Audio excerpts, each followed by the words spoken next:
Sejumlah fakta baru mulai terungkap terkait kronologi kecelakaan maut terjadi di Jalan Raya Ciater, Subang, Jawa Barat.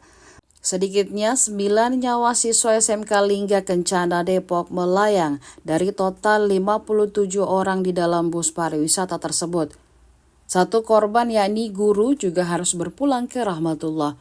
Terbaru, keterangan dari korban yang selamat dalam insiden itu yakni Adewia.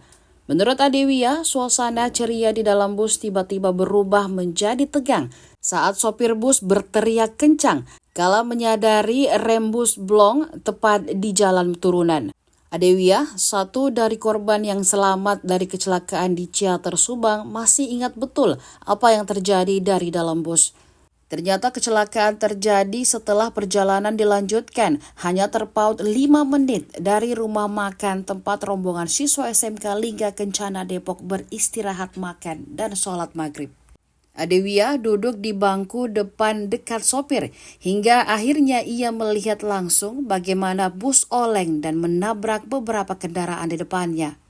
Posisi antara kursi penumpang dengan area sopir dan kernet terhalang oleh sekat yang membuatnya tidak mengetahui apa yang dibicarakan antara sopir dan kernet. Hanya saja Adewia bersaksi bahwa ia melihat sopir dan kernet sama-sama berteriak. Suasana di dalam bus yang mulanya penuh keceriaan seketika berubah menjadi tegang saat siswa mulai menyadari ada sesuatu yang tidak beres dengan bus yang ia tumpangi. Diketahui bus tersebut menabrak 1 unit mobil dan 3 sepeda motor sampai akhirnya terguling setelah menabrak tiang listrik. Download Tribun X sekarang, menghadirkan lokal menjadi Indonesia.